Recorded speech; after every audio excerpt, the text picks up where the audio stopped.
আসসালামু আলাইকুম প্রিয় শিক্ষার্থীরা, আশা করি তোমরা সবাই ভালো আছো।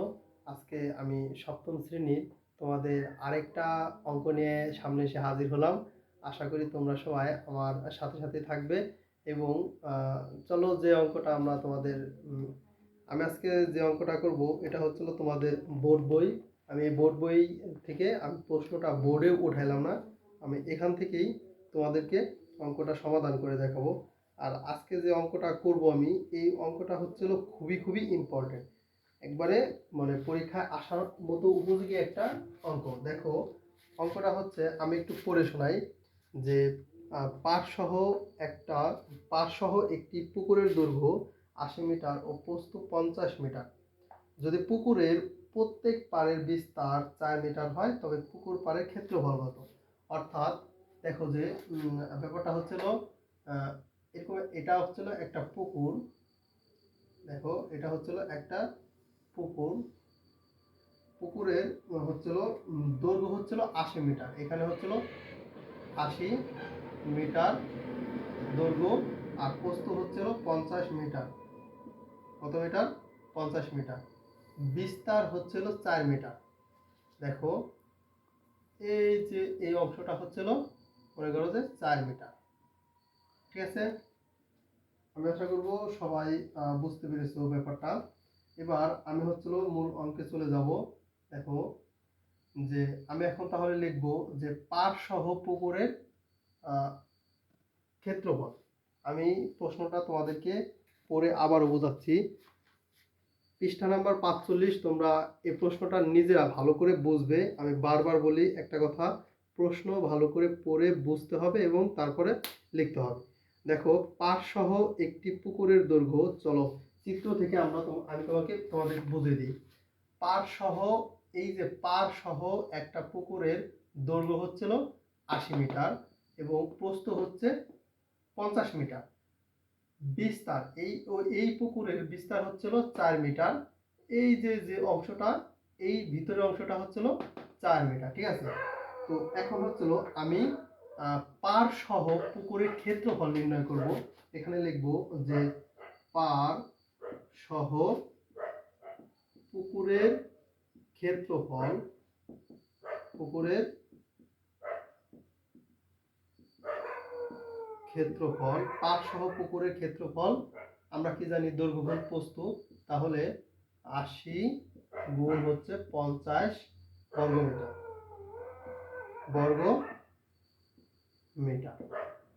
আমি নিচে সমান না দিয়ে একটু জায়গা কম, এই কারণে হচ্ছিল আমি পাশে পাশে আমি এই সাইডে সমান দিয়ে এটা গুণ করে দিচ্ছি। দেখো ৫৪ আর হচ্ছিল দুইটা ০। তাহলে ৪০০০ বর্গ মিটার পেয়ে গেলাম। এটা হচ্ছিল আমাদের পাড় সহ পুকুরের ক্ষেত্রফল। এবার আমি বের করব পাড় বাদে পুকুরের দৈর্ঘ্য। পাড় বাদে পুকুরের দৈর্ঘ্য সবাই একটু ভালো করে বুঝবে যে পাড় বাদে পুকুরের দৈর্ঘ্য কত মিটার? দেখো ৮০, এখান থেকে বাদ যাবে হচ্ছে তোমার বিয়োগ, দেখো ৪ মিটার গুণ হচ্ছে ২, এখানে সেকেন্ড ব্র্যাকেট দিয়ে আমি আটকাই দিলাম মিটার। আমি আবারও এই সাইডে আমি এখান থেকে যোগ বিয়োগ করে গুণ করে এখানে আমি নামাই দিচ্ছি। দেখো ৮০ বিয়োগ ৪ দুগুণে ৮, ৮ মিটার। দেখো আমি আবারও এই সাইডে নামাই দিচ্ছি। দেখো এখানে জায়গা কম দেখে আমি পাশে পাশে করছি, তোমরা হচ্ছে নিচে নিচে করবে, এই সমান সমান এই নিচে নিচে করবে, আমি একটু পাশাপাশি করে দিচ্ছি। ঠিক আছে, তো এখানে হবে হচ্ছিল ৭২ মিটার। কি হবে? ৭২ মিটার। ৮০ থেকে ৮ বাদ দিলে ৭২ মিটার আমরা পাই। এরপর পার বাদে পুকুরের প্রস্থ বের করবো আমরা, যে পার বাদে পুকুরের প্রস্থ হচ্ছিল কত? দেখো আমরা প্রস্থ কত জানতাম? ৫০ মিটার বিয়োগ এখানেও ৪, তাহলে ৪ গুণ ২, সেকেন্ড ব্র্যাকেট আটকাই দিলাম, দেখো মিটার। এরপর যে ব্যাপারটা পাবো যে 50 বিয়োগ 4 দুগুণে 8 মিটার সমান সমান 50 থেকে 8 বাদ দিলে থাকে হচ্ছে 42 মিটার। তো আমরা পারবাদে পুকুরের দৈর্ঘ্য প্রস্থ পেয়ে গেছি।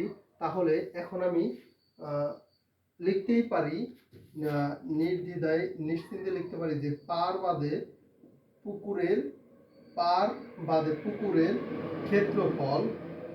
ক্ষেত্রফল আবারও দেখো, আমি আবার বলছি, পার বাদে পুকুরের ক্ষেত্রফল অর্থাৎ হচ্ছে পার বাদে যে পুকুরের দৈর্ঘ্য আর প্রস্থ পেয়েছি, দৈর্ঘ্য গুণ প্রস্থ, তাহলে পার বাদে পুকুরের দৈর্ঘ্য পেয়েছি 72 গুণ পার বাদে পুকুরের প্রস্থ পেয়েছি 42 বর্গ মিটার।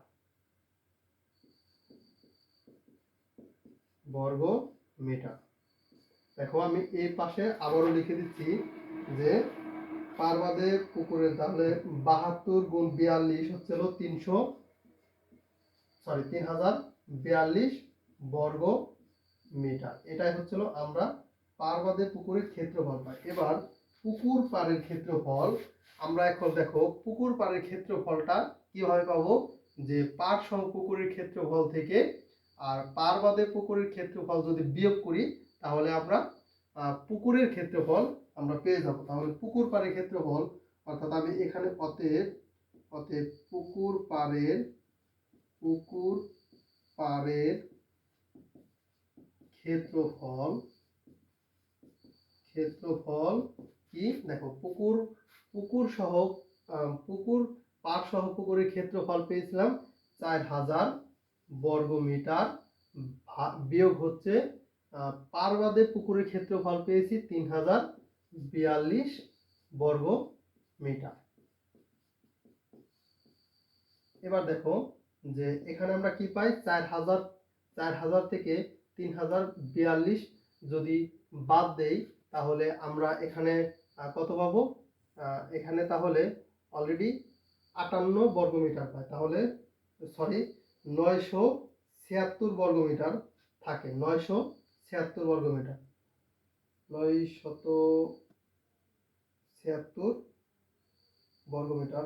এখানে আমার একটু হয়তো ভুল হয়েছে, যে পার বাদে পুকুরের ক্ষেত্রফল যখন আমরা এখানে করেছি, দেখো 72 গুণ 42 যখন দিয়েছি তখন 3024 হবে। এই যে এখানে একটু ভুল হয়েছে, কারেক্ট করে নিও তোমরা।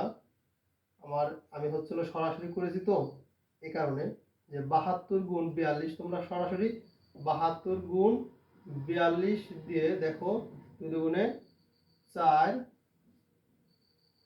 7 দুগুণে 14, এখানে হচ্ছিল তোমরা একবারে উঠাই নিবা, তো এখানে হবে হচ্ছিল 3024। তোমরা এখানে স্বাভাবিক গুণটা করে নিব, ঠিক আছে। আমি সময়ের কারণে আমি এখানে গুণটা করে দেখালাম না।